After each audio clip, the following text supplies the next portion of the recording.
Estamos junto a Gustavo Casiotti, que es empresario PYME. Gustavo, bienvenido. ¿Qué tal? Muy buenos días. ¿Cómo fue la caída de la industria este último semestre? A ver, la industria viene experimentando ya desde hace varios trimestres fuertes caídas. Las últimas informaciones públicas dan cuenta de cerca del 8% es la caída interanual, que incluso supera pronósticos de otras consultoras privadas. Un estudio muy reconocido como Orlando Ferreres daba cuenta que iba a ser alrededor del 6%. La marca del INDEC superó esa situación. Y con la gravedad, creo que se da precisamente en todos los rubros de las actividades económicas. Históricamente la producción industrial podía tener bajas, pero cuando analizamos la composición de los distintos rubros nos encontramos que algunas suben y algunas bajan. En esta situación la gravedad es que todos, absolutamente todos los rubros de la actividad productiva están a la baja y que esa baja se viene sosteniendo a lo largo del tiempo. Obviamente los motivos están a la vista. Por un lado, el deterioro del mercado interno, del cual dependen exactamente el grueso de nuestras micro, pequeñas y medianas empresas. Esto que parece ser una frase hecha no es un tema menor. A ver, el 75% del PBI, esto es de la riqueza generada por el país en un periodo determinado, es mercado interno, es consumo. Por lo tanto, la evolución de ese consumo, de ese mercado interno, hace a la evolución de nuestra industria, a la posibilidad de generar mayores inversiones y, en definitiva, marca el pulso de la vida de las argentinas y los argentinos. Ahora, ¿usted coincide al presidente cuando dice que la culpa es del salario de los Moyano? A ver, nos parece que realmente es una frase muy desafortunada. El gobierno viene insistiendo en poner el acento en cuestiones que no pasan por la economía, porque evidentemente ninguna de las variables económicas viene dando resultados positivos que el gobierno pueda exhibir, entonces tiene que recurrir o a chicanas o, en definitiva, sacar el eje de la discusión de los problemas que realmente afectan a los argentinos, que están vinculados con la falta de trabajo, con la falta de dinero en el bolsillo para poder consumir. Muy recientemente se dieron a conocer los nuevos niveles de desempleo que realmente ponen a nuestro país en una situación de suma alerta. Ha crecido en cerca de 200.000 los argentinos y argentinas que no tienen trabajo, que lo buscan y no los pueden conseguir. Y si sumamos otros conceptos, más allá del desempleo en sí, como es la subocupación o lo que se llama ocupación demandante, esto es, los trabajadores que tienen trabajo pero que tienen la necesidad de conseguir otro para aumentar sus ingresos, nos damos cuenta que 1 de cada 3 trabajadores está insatisfecho, que necesita mejorar su situación. Me parece que eso da una señal clara de la alta gravedad por la que atraviesa todas las variables económicas de nuestro país. Bueno, digamos, el ataque al salario, la destrucción del salario en Argentina es una consecuencia de los últimos 3 años de la economía, ¿no?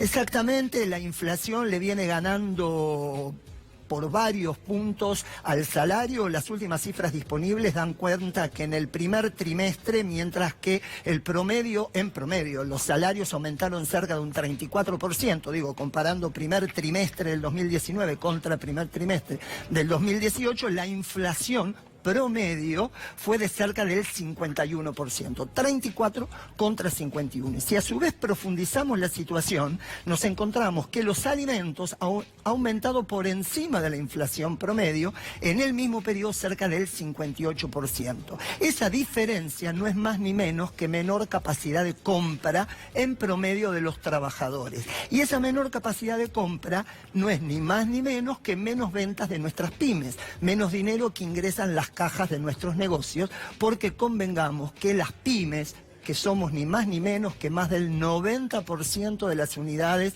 comerciales y productivas del país, o sea, lo que le pase a las pymes marca el pulso de lo que le pasa a la sociedad. No estamos planteando la defensa de intereses corporativos. No. ¿Por qué? Porque somos responsables de más del 70% del empleo formal. No, aparte cuando uno camina por cualquier parte, pueblos del interior, y aparte, que eso, le pongo un ejemplo, Pilar.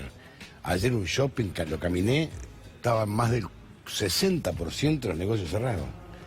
La destrucción del comercio ha sido notable y ha sido una especie de tsunami. Y esto surge de las propias estadísticas o informes oficiales, el propio INDEC, por diferencia entre altas y bajas de empresas, da cuenta que por día se cierran cerca de 50 pymes.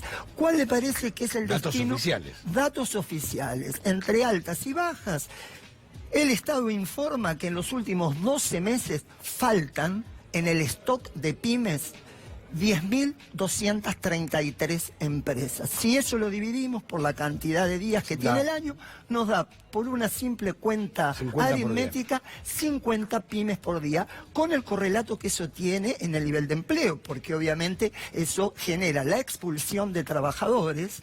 En muchos casos, de alguna manera los lleva a incorporarse al trabajo informal, y en otros casos ni siquiera. Mar del Plata, por ejemplo, en el último informe de desempleo, se encuentra en el mismo nivel que el Estado Nacional, 10,1%. Mar del Plata. Mar del Plata. Cuando profundizamos la subocupación, le gana por 3 puntos, pero con una particularidad, que no solamente se ha destruido empleo por la pérdida de puestos laborales vinculados con los comercios o los talleres o las industrias que han cerrado, sino que tampoco en este marco han crecido los trabajadores informales. O sea, se destruyó trabajo formal y cayó el trabajo informal. Con lo cual, la situación es altamente grave en distintas ciudades. Pongo como ejemplo Mar del Plata. Y usted bien comentaba la situación de algunas ciudades del interior, en donde el cierre de determinadas fábricas o talleres, por cierto, impacta con mayor intensidad, teniendo en cuenta cuál es el entramado productivo y comercial de ese lugar. La cantidad de habitantes también. Exactamente. Y aparte han cerrado, cuando uno se pone a pensar que cerró la Campañola, o que una empresa grande perdió mucha plata, que está el 50% de la capacidad ociosa, yo me digo, ¿el gobierno se plantea a sí mismo qué hicimos mal para que esto pase? Porque convengamos que hoy por hoy este modelo, que está definitivamente divorciado de la gente, de la producción del trabajo, prácticamente no le sirve a nadie. De hecho, no le sirve a las mayorías y tampoco a las grandes empresas. No. Porque convengamos, usted mencionó la Campañola, que pertenece al grupo Arcor. Ese gran conglomerado empresario depende en un 75% del mercado interno. Si el mercado interno cae, evidentemente tampoco le va bien a las grandes empresas. No le va bien al pequeño, no le va bien al grande, no le va bien a los jubilados, que también han perdido capacidad de compra en una ciudad como Mar del Plata, digo, por ejemplo, que tiene el mayor porcentaje de personas de la tercera edad. Ese deterioro de los ingresos de los jubilados impacta de lleno en la realidad de las pequeñas y medianas empresas. Muchas gracias, ha sido usted muy amable. A ustedes.